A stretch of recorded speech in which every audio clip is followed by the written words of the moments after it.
Y'all, Farmer Dre back at another beautiful day here on the farm, out here in the apple orchard, and today I'm answering one of your guys' questions. So Richard asked, how tall should I let my tree grow, my apple tree grow, before I crop it off the top? Today I'm going to get into that, and if you guys have any other questions or comments about our farm, growing practices, you guys want to learn about certain crops, go ahead and leave them down in the comment section below, and I'll do my best to answer them in a full video form. Alrighty, so whenever you have apple trees, of course, you want the tree to grow, but the main point of having a tree is to harvest fruit off them, and that's all trees, apples, peaches, that's the main goal, is to harvest the fruit. But having a healthy tree is more important early on than putting a crop on it. So a tree, a fruit tree, or like an apple tree, if you plant it, it will grow and it will flower within the first year, maybe year two, but sometimes the trees aren't big enough, aren't large enough to support a fruit crop. So then you might get a couple fruit off them the first couple years or that first year, but then your tree isn't going to produce a lot more apples in the future years. So the goal in the first couple of years while having an apple tree is, of course, to grow out a full mature tree, grow out the branches so that your tree can be strong enough to produce a crop for many, many years to come. So here on our farm, we plant different apple systems or different styles of planting. Right now I'm standing in our high density orchard, and the high density orchard, I'll get into that, which the high density orchard comes in production a lot quicker than a traditional style orchard. But the main goal in the first couple years of any tree, any fruit tree, any apple tree, is to let the tree grow out to have enough wood support to produce a beautiful crop. And like I mentioned, you have to have a nice, beautiful structure, a tree structure, before you want to produce a first crop, so that you can produce a good crop for many, many years to come. The easiest way to answer this question is, when do I allow my tree to produce, my apple tree to produce the first fruit, is whenever you believe the fruit tree is stable enough to produce a crop for many more years to come. And for example, I'll get into this high density system here. So these trees here are planted 3 foot apart or 1 meter apart, super close together. They are on a dwarfing rootstock. And here on our farm, we put them on a trellis system. So it's a 4-wire trellis system. And these trees right here were planted in the spring of 2021. So these trees were planted last year. Right now we're in the fall of 2022 here. So they are about yay tall when we got them from the nursery, and then they've grown in 2 years that much. So these trees right here are going to put their first. We're going to let them crop for the first time in 2023. So in 2 years, they went from barely planting to harvesting, and that's just because these trees have reached that top wire. That top wire is 9 foot tall. I'll go ahead and show you guys. The majority of these trees have reached the top wire. They have a beautiful feathering to them. There's a lot of side branches, a lot of fruiting buds.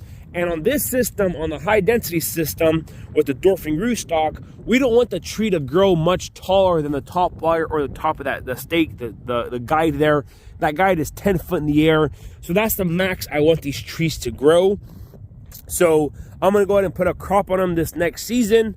And then once you put a crop on a fruit tree, if you put a heavy enough crop, it's going to stunt the growth of the tree. So that's why we're going to let the tree grow for the first couple years. In the third year, you let them produce their first crop, and then it's going to really stop the vigor of the tree. And for the rest of this tree's life, it's going to be and it's not going to grow any bigger than what it is now. So on this system, the high density system, on a dwarfing rootstock, in the third season, put your first heavy crop on them, and you're good to go. Here's another example of some more mature trees we have here on our farm. These are 5-year-old. These are John of Gold, and like I mentioned, these are planted in spring of 2019. We've already harvested 3 harvestings off these trees, and these trees aren't going to grow any bigger than what they are, because we're due to pruning. We prune them down so where we keep them in this tree size. And this is how you want your mature fruit trees to look right here. Small, particularly tree that's supported. Like I mentioned, this is on the high density system. So these trees won't grow any bigger than what they are right here. So behind me here, we are standing in our block of Golden Delicious. And these trees are planted in the spring of 2018. So this was our 6th season. And as you can see here, these trees aren't much taller than the high density because they don't have any much trellis system. So 2 years ago, last year was the first time we produced a crop off these trees. So these trees took much longer to leave in production just because they're not trellised and they're on a semi-dwarfing rootstock. So these trees won't get any bigger than what they are. I'm gonna go ahead and show you guys here. So these trees are about 10 foot tall, but they have no trellis system. So we had to wait until the tree was big enough, strong enough to support a crop.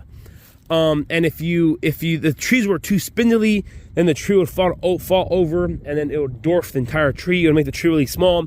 Like on these trees here, we had to wait, like I mentioned, until the tree was big enough and thick enough to support a crop on them. So then we let them crop. So like I mentioned, these are 6 years old. We were planted in the spring of 2018. So like I said, much older trees. We waited much longer for them to come in production. But they're nice, beautiful trees. They're looking very, very good. And like I mentioned, with pruning practices, we're able to keep the tree shorter to the ground. And you might ask yourself, Dre, why do you guys like, shorter trees? If you've seen the traditional orchards, the trees are 30, 40 foot tall.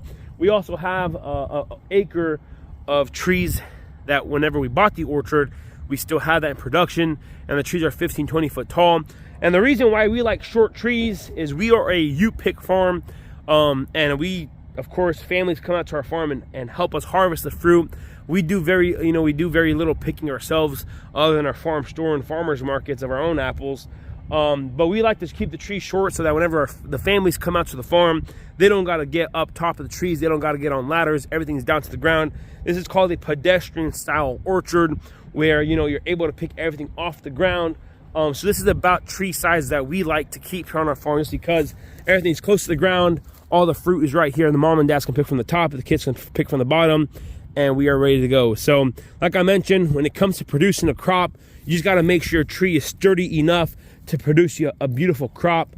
If you let the trees produce too early, then your tree will be stunted. You're gonna have limb damage. So just make sure your tree is sturdy enough to withhold a crop. Alrighty, y'all, this is gonna be it for today.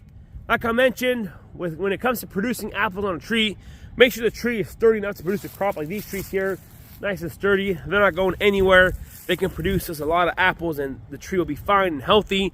So like I mentioned, if you guys have any other questions or comments, or you guys want me to answer your guys' questions in a full video form, go ahead and leave them down in the comment section below, and I'll do my best to answer the questions in my personal opinion or through my experience here on our farm.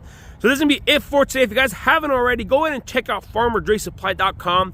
That's where you're able to find all your gardening and greenhouse needs, from fertilizers to seeds to irrigation system. Like always, the link is down in the description box below.